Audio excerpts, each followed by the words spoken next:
이 시간 하나님께서 우리에게 주신 말씀은 마태복음 13장 1절에서 9절까지의 말씀입니다. 마태복음 13장 1절에서 9절까지의 말씀. 제가 가지고 있는 성경책으로는 신약성경 20쪽입니다.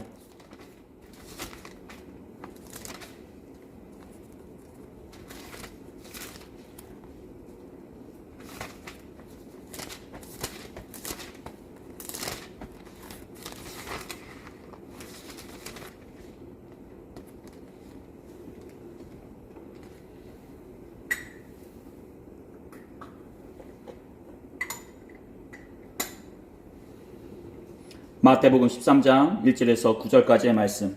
다 찾으신 줄 믿고요. 제가 한 절 읽고 여러분 한 절 읽다가 마지막 9절은요. 다 같이 읽도록 하겠습니다. 그날 예수께서 집에서 나가사 바닷가에 앉으심에 무리가 그에게로 모여들거늘 예수께서 배에 올라가 앉으시고 또 무리는 해변에 서 있더니 예수께서 비유로 여러 가지를 그들에게 말씀하여 이르시되 씨를 뿌리는 자가 뿌리러 나가서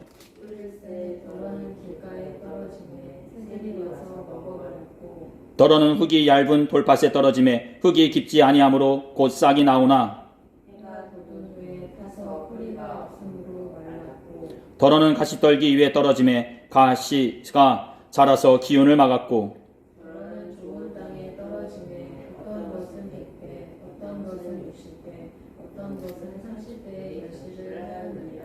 귀 있는 자는 들으다 하시니라. 아멘. 오늘 여러분들과 씨 뿌리는 농부, 씨앗, 땅이라는 제목으로 다 같이 하나님의 말씀 나누도록 하겠습니다. 우리 말씀 나누기 전에 앞뒤 좌우로 마음과 정성을 모았어요. 예수님의 이름으로 축복의 인사 나누도록 하겠습니다. 예수님의 이름으로 사랑하고 축복합니다. 예수님의 이름으로 사랑하고 축복합니다. 말씀 나누겠습니다. 오늘 본문의 말씀은 이스라엘 농사의 파종 이야기로 말 그대로 농부가 땅에 씨앗을 뿌려 열매를 기대한 내용이라 볼 수 있을 것입니다. 팔레스타인 땅은 건기와 우기로 나눈다 볼 수 있습니다. 사월부터 9월까지는 비가 거의 오지 않는 건기라 볼 수 있고 우기는 9월 말부터 혹은 10월 초부터 시작된다 볼 수 있을 것입니다. 그리고 이때부터 팔레스타인 땅에 이른비가 내린다 볼 수 있을 것입니다.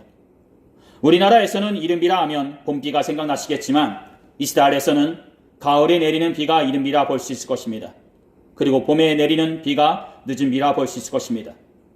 여름 내내 가물었다가 가을로 접어들면서 비가 내리기 시작하는데 바로 이때부터 팔레스타인 농부들은 밀과 보리의 씨앗을 땅에 뿌린다 볼 수 있을 것입니다. 팔레스타인 지역의 주변 환경이 대체로 석회석 투성이에 돌밭이 대다수이기에 농토라로 할지라도 우리가 생각하는 것만큼 그렇게 고운 흙만 있는 것이 아닙니다. 그것은 대체로 흙과 돌로 뒤섞여져 있는 돌짝밭이라 볼 수 있고 이곳저곳에 가시도 친 잡초가 수북히 쌓여있다 볼 수 있을 것입니다. 또한 농토 주변에 흔히 작은 키에 가시 광목들이 자라나고 있기에 비에서 얘기하고 있는 길가, 돌밭, 가시덤불, 좋은 땅은 이스라엘의 일반적인 농사의 환경이라 볼 수 있을 것입니다. 우리나라에서는 먼저 밭을 갈고서 그 일항에 씨앗을 뿌리는데 이스라엘은 이와는 정반대라 말씀드릴 수 있을 것입니다. 먼저 농부가 씨앗을 한 움큼 집어들고 걸어가면서 뿌린 다음에 밭을 간다 볼 수 있을 것입니다. 그러기에 정해진 일항에 씨앗이 가서 정확히 투척되어지는 것이 아니라 여러 군데로 분산될 수 있다라는 것입니다. 즉 이 말은 뿌린 모든 씨앗들이 다 좋은 땅에 떨어지는 것이 아니라는 것입니다. 씨를 뿌리다 보면 길가에 떨어지는 것도 있고 돌밭이나 가시덤불에 떨어지는 것도 있다는 것입니다. 이는 어떻게 보면 씨앗을 낭비하는 것처럼 보여지기도 합니다. 하지만 이스라엘의 농지와 농법 그리고 환경을 미루어 보건대 이러한 상황은 어쩔 수 없는 상황이라 볼 수 있는 것입니다. 그러기에 팔레스타인에 있는 어떤 농부도 어느 정도의 씨앗은 낭비할 것을 각오하고 파종을 해야 한다는 것입니다. 그렇습니다. 이는 한편으로 뿌린 씨앗 그대로 다 출사할 것을 기대하지 않고 일정 분량은 실패한다는 것을 뜻하기도 한다는 것입니다. 그런데 여기에서 중요한 것은요. 농부는 씨앗을 뿌림에 있어서 씨앗이 길가나 돌밭이나 가시덤불과 같은 곳에 굴러 떨어져 낭비하고 실패할 것을 생각하지 않는다는 것입니다. 농부는 분명 농사를 짓는 와중에 숱한 낭비와 실패를 겪었을 것입니다. 하지만 그 중에서도 옥토로 떨어져 놀라운 결실을 맺게 될 씨앗들이 분명히 있음을 알기에 오로지 거기에 희망을 품고 일을 한다는 것입니다. 그렇습니다. 여기에는 참으로 중요한 포인트가 숨어 있다 볼 수 있을 것입니다. 만일 농부가 뿌린 씨앗이 옥토가 아닌 박토에 떨어져 낭비하고 실패할 것들만 생각한다면 농부는 참으로 농사를 짓는데 낙심하고 절망만 들 것입니다. 하지만 그럼에도 불구하고 농부는 농사를 짓는데 씨앗들이 옥토에 심겨져 장차 큰 수확을 가져올 것을 생각하고 있기에 오로지 거기에 큰 기대를 품고 즐거운 마음으로 부지런히 씨앗을 뿌리고 또 뿌린다는 것입니다. 즉, 박토에 떨어지는 것을 생각하기보다 옥토에 심겨져 큰 수확을 거둘 것에 더 큰 기대와 희망을 품고 있다는 것입니다. 그리고 그 기대와 희망은 어김없이 적조한다는 것입니다. 추수기의 열매를 맺었는데 100배, 60배, 30배가 되었다고 성경에서는 얘기해주고 있습니다. 여기까지는 누가 들어도 다 이해가 되는 이스라엘 농부들의 파종 상황에 대한 이야기입니다. 그런데 문제는 이 비유의 올바른 해석이라는 것입니다. 즉, 도대체 예수께서는 이 비유를 통하여 말씀하시려는 의도가 무엇이었냐라는 것입니다. 비유에 등장하는 인물이나 물체의 종류는 기본적으로 세 가지다 볼 수 있을 것입니다. 무엇이죠? 씨 뿌리는 농부, 씨앗, 그리고 땅이라는 것입니다. 마태복음 13장 18절부터 23절에 나와 있듯이 이 비유에 대한 성경 그 자체의 해석은 땅에 그 초점이 맞춰져 있습니다. 즉 마치 암호를 해독하듯이 땅의 종류를 상징적이고 영적으로 풀어내는데 주력했다라는 것입니다. 성경에 나와 있듯이 예수께서는 씨앗과 땅의 관계를 말씀과 말씀을 받아들이는 사람의 자세의 관계로 해석하셨습니다. 씨를 뿌리는 사람은 말씀을 전하는 전도자이고 씨는 하나님의 말씀이며 땅은 그 말씀을 듣는 이들의 마음의 상태라는 것입니다. 몇몇의 성서학자들이 이러한 해석이 예수님의 본래적인 그 의도라기보다는 말씀을 전함에 있어서 많은 반대와 핍박을 받았던 초대교회의 상황을 반영하는 것이다 얘기하기도 합니다. 즉 마태복음이 쓰여진 그 시기의 교회는 유대 공동체와 치열한 대립과 경쟁 가운데 있었고 복음을 전하는 와중에 수많은 핍박을 받았다는 것입니다. 그리고 그러는 가운데 몇몇은 복음을 듣고 100배, 60배의 열매를 맺는 자들도 있었을 것이지만 한편으로는 그저 흘러넘기거나 외면을 하는 자들도 있었을 것이라는 것입니다. 그러기에 마태복음의 저자는 예수님의 입을 빌려서 다시 초대교회의 선교 상황을 반영하였을 것이다 얘기하기도 한다는 것입니다. 즉 마태복음의 저자가 예수님의 그 입을 빌려서 당시의 교회의 선교 상황을 말하였을 것이라는 것입니다. 그렇습니다. 이 씨 뿌리는 사람의 비유가 공감 복음서라 할 수 있는 마태, 마가, 누가복음에 다 나와 있고요. 심지어 우리가 외경이라 할 수 있는 도마 복음에까지 나와 있듯이 이 내용은 당시 기독교 공동체의 중요한 내용이었을 것이요 시대와 상황을 떠나서 모든 성도들에게 전해주고 싶은 말씀이었을 것입니다. 그러기에 오늘 이 시간에는요, 이 말씀을 나눔으로 현재 우리는 말씀 가운데 어떤 자세를 취하고 있고 또한 우리가 말씀을 전하는 가운데 속에 어떤 자들과 마주하고 있는지를 생각해보는 시간을 갖도록 하겠습니다. 그렇습니다. 성경에 나온 비유 해석에 나와 있듯이 씨앗은 하나님 나라의 말씀이라 볼 수 있을 것입니다. 그리고 그 하나님 나라의 말씀인 씨앗이 첫째 길가와 같은 마음밭에 떨어졌다는 것입니다. 길가와 같은 마음밭, 이는 단단한 마음이라 볼 수 있을 것입니다. 아무나 천국 말씀을 듣고 깨닫지 못할 때는 악한 자가 와서 그 마음에 뿌려진 것을 빼앗나니 이는 곧 길가에 뿌려진 자요, 바로 13장 19절에 기록된 말씀입니다. 씨앗이 길가에 떨어졌습니다.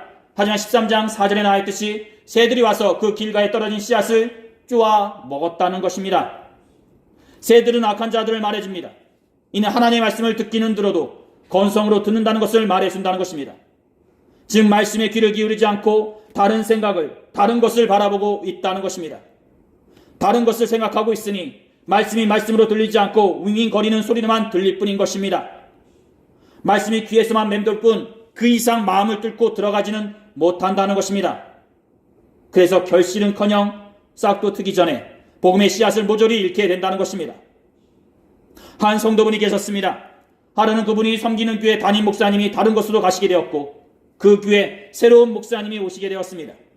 그런데 그 성도분이 기존에 계시던 목사님을 얼마나 좋아하고 사모하셨던지 새로 오신 목사님이 오시자 그 목사님이 이유 없이 싫고 피하게 되더랍니다.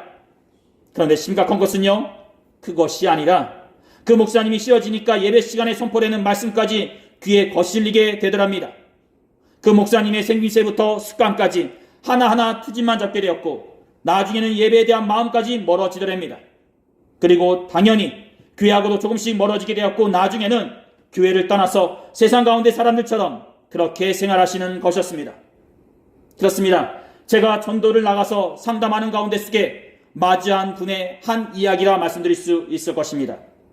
즉 그 성도분은 말씀을 말씀으로 받아들이기보다 말씀을 선포하는 분에게 더 깊은 애착과 관심을 가지고 계셨던 것이요, 그러니 새로 오신 목사님이 아무리 노력을 한다 해도 그 성도분에게는 그 말씀이 그저 스쳐가는 바람처럼 느껴졌던 것입니다. 즉 말씀이 마음을 뚫고 지나가지 못하고 귀에서만 윙윙 거리다가 사라졌던 것입니다. 선포되는 말씀이 귀에서 들려지고 그것이 마음까지 뚫고 들어가 열매까지 맺어져야 하는데 그 말씀이 마음을 뚫고 들어가지 못한다는 것입니다. 왜냐? 그 마음에서 말씀을 받아들이지 않기 때문입니다. 사랑하는 성도 여러분, 혹여나 여러분들 또한 그러지 않으시나 싶습니다. 목회자인 저를 보기보다 선포되는 말씀에만 집중하시기 바라고 그 말씀에만 온 힘을 기울여 받아들이시기를 소원합니다. 목사님이 이 말씀을 왜 하셨을까? 내가 잘못한 게 있어서 이런 말씀을 하셨을까라고 받아들이지 마시고, 또는 선포하는 자의 겉모습만 보고서 말씀을 판단하지 마시고 말씀을 말씀으로서만 받아들여서 그 말씀을 소중히 여기시는 저와 여러분이 되시기를 간절히 소원합니다. 목회자가 전하던 전도사님이 전하던 권사님이 전하던 말씀을 전하는 그 말씀에만 집중하시기 바라고 말씀을 전하는 사람의 겉모습을 보고서 말씀을 판단하지 마시기를 두 손 모아 소원합니다. 또한 둘째로 돌밭 같은 마음밭이라 볼 수 있을 것입니다. 이는 얄팍한 마음이라 말씀드릴 수 있을 것입니다. 돌밭에 뿌려졌다는 것은 말씀을 듣고 즉시 기쁨으로 받되 그 속에 뿌리가 없어 잠시 견디다가 말씀으로 말미암아 환난이나 박해가 일어날 때에는 곧 넘어지는 자요. 바로 마태복음 13장 20절부터 21절에 기록된 말씀입니다. 그렇습니다. 이스라엘은 갈릴리 지역의 이스라엘 평양 이외에는 거의 다 돌짝밭이라 볼 수 있을 것입니다. 즉 이스라엘 그 지대 자체가 거의 돌짝밭이다라는 것입니다. 즉 흙이 있다라도 석계석들이 둥기는 아주 척박한 땅이다라는 것입니다. 그런데 그런 돌짝밭에 씨앗들이 떨어졌다는 것입니다. 밭은 밭인지라 씨앗이 그 밭으로 조금 들어갔을 것입니다. 그러나 흙이 깊지 않아서 곧 싹이 나더라도 햇빛을 견딜 수 없게 된다는 것입니다. 그래서 금방 타 죽고 말게 된다는 것입니다. 그렇습니다. 이런 경우는 처음 말씀을 들을 때 기쁨으로 받는 경우라 말씀드릴 수 있을 것입니다. 그런데 문제는요, 여기서부터인데 그 뿌리를 내리지 못한다는 것입니다. 즉 예수님으로 인해 손해를 보거나 고난을 받는 경우 쉽게 져버린다는 것입니다. 왜 그렇습니까? 그만큼 말씀보다 나에게 다가오는 고난과 유혹이 그리고 어려움이 더 커 보이고 더 감칠맛 나 보이기 때문입니다. 사랑하는 성도 여러분, 우리는 가끔씩 찬양 집회나 부흥회를 갔다 오게 되면 은혜 받았다고 얘기하는 사람들을 보게 될 때가 있습니다. 그런데 이상한 것은요, 그 은혜 받은 사람들 중에 몇몇은 며칠도 채 지나지 않아 또는 몇 시간도 채 지나지 않아 어떤 사건에 부딪히게 되면 원래의 모습으로 돌아가 짜증과 혈기를 부리며 마구 화를 내는 모습을 보게 될 때도 있고, 또는 평상시에 세상적인 모습을 보게 될 때도 있다라는 것입니다. 이 과연 은혜를 받은 것인지 아니면 찬양과 분위기에 잠깐 취해 감동을 받은 것을 은혜 받았다고 얘기하는 것인지 은혜 받기 전의 모습과 별 차이가 없어 보여진다는 것입니다. 은혜를 받았다면 나타나는 열매가 있어야 하는데 열매는 둘째치고 아직 거듭나지도 않은 사람처럼 그렇게 보여진다는 것입니다. 사랑하는 성도 여러분, 이런 모습이 왜 보여지게 되는 것일까 싶습니다. 그 이유는 바로 우리의 마음이 그만큼 약하다는 것이요, 그만큼 다짐과 결단이 부족하다는 것이요, 그만큼 신앙생활하는 가운데 속에 독하지 못해서 그렇다는 것입니다. 즉 은혜를 사모하는 마음만 있다면 이를 독하게 간직하고 지키려는 마음도 있어야 하는데 안타깝게도 거기까지는 아니라는 것입니다. 그래서 은혜 받았다 할지라도 이를 간직하지 못하고 수시로 상한 가운데 넘어지고 쓰러지게 된다는 것입니다. 즉 말씀을 끝까지 붙잡지 못하고 내려놓게 된다는 것입니다. 우리의 마음이 그 말씀을 받고 나서가 간직할 힘이 없다라는 것입니다. 사랑하는 성도 여러분, 현재 우리는 그 어느 때보다도 말씀의 홍수 속에 살아간다 볼 수 있을 것입니다. 텔레비전이나 너튜브로 몇 번만 돌리면 그 어떤 명설교다 할지라도 접할 수 있고요. 추천하여 계시지 않는 목사님이라 해도 조금만 노력하면 생생하게 그때의 설교를 들을 수 있습니다. 즉 그 어느 때보다도 현재 우리는 말씀이 넘쳐나는 세상 속에 살아가고 있다는 것입니다. 그런데 중요한 것은요, 그 말씀을 현재 우리는 어떻게 받아들이고 어떤 마음으로 품고 있냐는 것입니다. 즉 너무나 많고 풍족하기 때문에 그 말씀을 가볍게 여기고 그저 듣는 것으로만 머무르지 않냐라는 것입니다. 저도 가끔씩 목회자이기 때문에 너튜브로서 은혜 받기 위해 말씀을 나눌 때가 있는데, 제가 접한 한 교회 목사님이 말씀들 중에 이런 말씀을 하시더라고요. 당신네 교회에서는 11시 예배만 드리고 오후 예배를 드리지 않습니다. 그 얘기를 설교 때 하시더라고요. 근데 나는 그걸 왜 그럴까 궁금하더라고요. 듣게 되니까 요즘 같은 세상에 말씀이 너무나 넘치기 때문에 말씀을 계속 집어넣게 되면은 말씀의 초점을 잃게 된다고 성도분들이 그렇게 말씀하시더라고요. 오전 설교 듣고 오후 설교 들으니 이 말씀을 하나라도 제대로 감당하지 못하고 여러 개를 듣다 보니까 제대로 길도 못 찾는다고. 그래서 오전 예배는 듣고 오후 예배는 안 드리고 진짜 원하시면 너튜브나 아니면 원하면 언제든지 말씀을 접할 수 있으니까 이렇게 말씀하시더라고요. 근데 이게 뭘 얘기하고 있냐? 우리가 말씀의 흡수 가운데 속에 수많은 말씀을 듣는데 그 수많은 말씀 가운데 속에 과연 우리가 담은 말씀이 과연 얼만큼 되냐라는 것입니다. 그저 흘러넘기는 경우가 더 많지 않냐라는 것입니다. 이것을 그 목사님께서 생각하셔가지고 하신 말씀이었던 것입니다. 사랑하는 성도 여러분, 말씀을 소중히 여기시기 바랍니다. 그래서 어떤 말씀을 듣더라도 그 말씀이 여러분들의 마음속에 뿌리채 박힐 수 있도록 다짐하시고요, 결심하시기를 두 손 모아 축원드립니다. 많이 듣는 것도 중요하지만 그 말씀 가운데 속에 진정 내 마음속에 깊숙이 간직할 그 말씀이 있기를 두 손 모아 소원합니다. 또한 셋째로 가시덤불과 같은 마음밭이라 볼 수 있을 것입니다. 이는 직실된 마음이라 말씀드릴 수 있을 것입니다. 중동 지역에 가면 흔히 볼 수 있는 식물이 엉겅퀴나 가시떨기 광목들이라 볼 수 있을 것입니다. 그러니 씨앗이 가시덤불에 떨어지면 가시덤불이 자라서 그 씨앗의 기운을 다 막아버린다는 것입니다. 가시덤불은 씨앗이 햇빛을 받지 못하도록 방해를 할 뿐만 아니라 영양분도 다 뺏어 먹어서 씨앗 내에서 곡식이 자랄 수 없게 만든다 볼 수 있을 것입니다.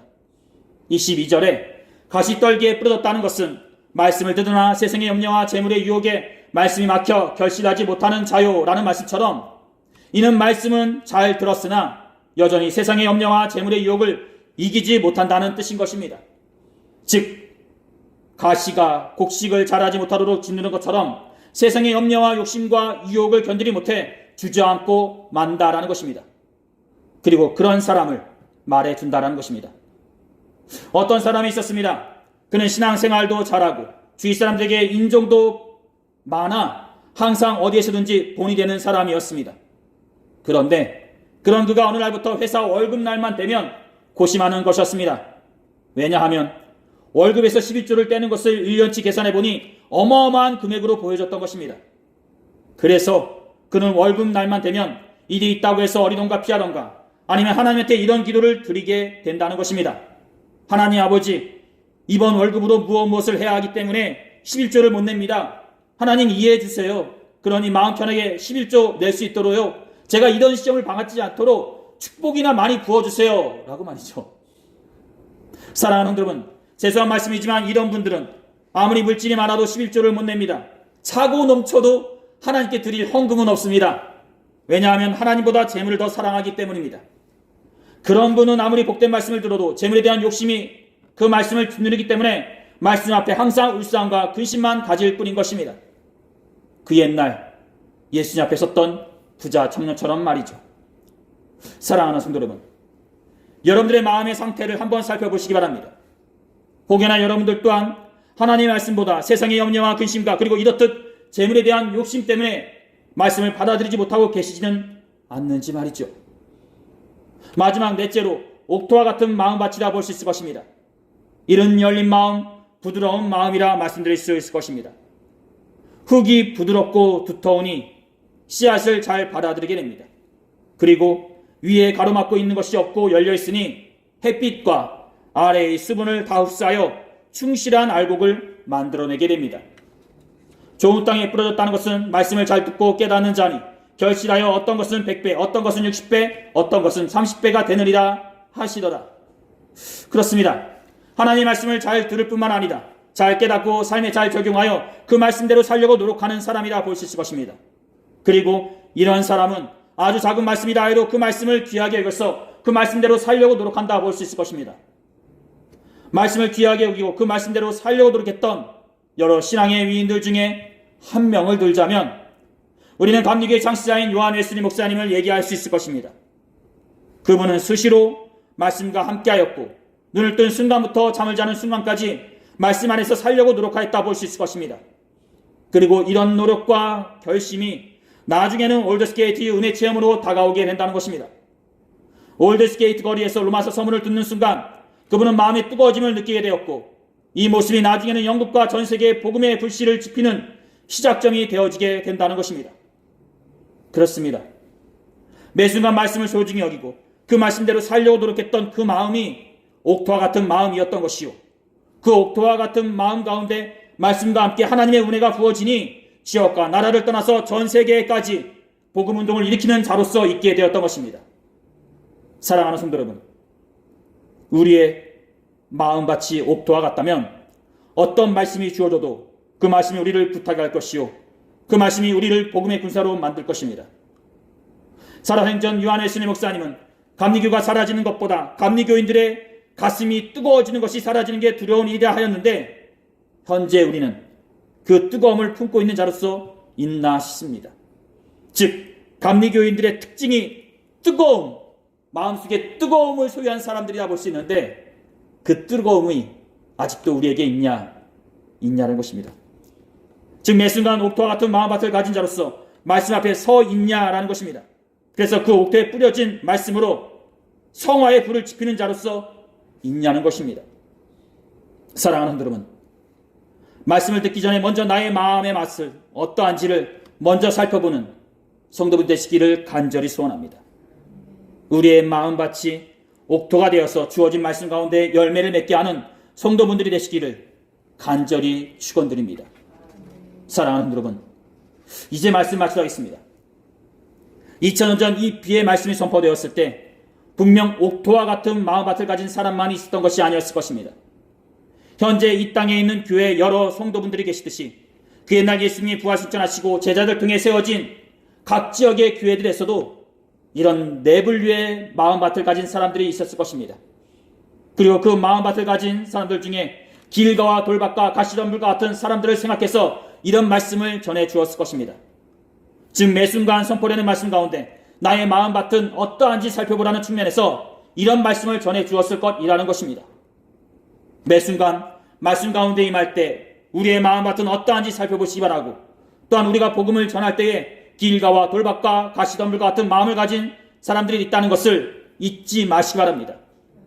하지만 그럼에도 불구하고 앞에서 전해드렸던 농부의 이야기처럼 옥토와 같은 마음밭을 가진 사람이 있다는 것을 잊지 마시고 그런 사람들을 위해서 말씀의 씨앗을 뿌리는데 열심을 내시는 저와 여러분 되시기를 간절히 소원합니다.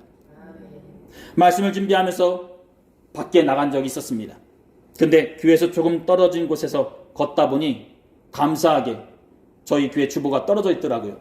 근데 그게 여러분들 어떻게 받을지 모르겠지만은 이게 분명 전도자가 주보나 말씀을 전해주는 사람이 그 말씀을 받아서 뭐 버렸던가 아니면 집에 가져갔다라 할 수 있는데 중요한 것은 그 말씀이 뿌려졌다는 겁니다.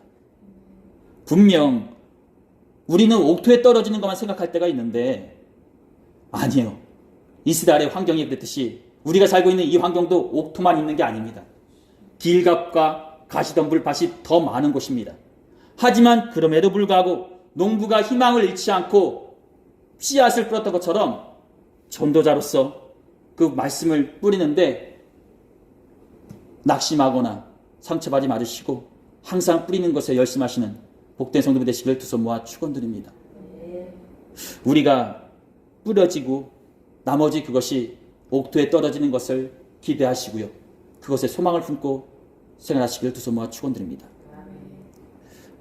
사랑하는 여러분, 아무리 길가와 돌밭과 가시덤불이 많다 하여도 희망을 잃지 않고 씨앗을 뿌렸던 그 농부처럼요. 현재 복음의 씨앗을 뿌리는 우리를 또한 희망을 잃지 않고 복음을 전하는 데 힘쓰는 저와 여러분들이 되시기를 간절히 소원합니다. 우리의 마음밭이 어떠냐는 것을 살펴보시고 또한 농부의 입장에서 씨앗을 뿌릴 때 사람들의 마음밭이 어떻다는 것 또한 생각하시기를 두 손 모아 축원드립니다. 전도자로서 계시면은 상처거나 낙심하지 마시고 항상 소망을 가지고 뿌리는 것에 생각해서 30배, 60배, 100배의 결실을 맺는다는 것을 잊지 마시기를 소원합니다. 오늘 하나님께서 우리들에게 주신 말씀은 여기까지입니다. 기도하시겠습니다. 귀하시고 복되신 우리 하나님 아버지, 오늘 우리는 씨 뿌리는 사람의 비유를 통해 현재 우리는 말씀 앞에 어떤 마음밭을 가진 자로서 있는지 생각해 보았습니다. 현재 우리가 매 순간 선포되는 말씀 가운데 속에 옥토와 같은 마음밭을 가진 자로서 있게 하여 주시옵소서. 그러므로 우리가 요한 웨슬리 목사님처럼 뜨거움에 불타는 자로서 이웃과 지역 가운데 복음의 불씨를 지피는 주의 성도들이 되게 하여 주시옵소서. 우리가 말씀을 소중히 여기게 하시고 말씀으로 하루를 살아가는 성도들이 되게 하여 주시옵소서. 감사드리며 이 모든 기도를 우리 주 예수 그리스도의 이름으로 간절히 기도드렸사옵나이다. 아멘.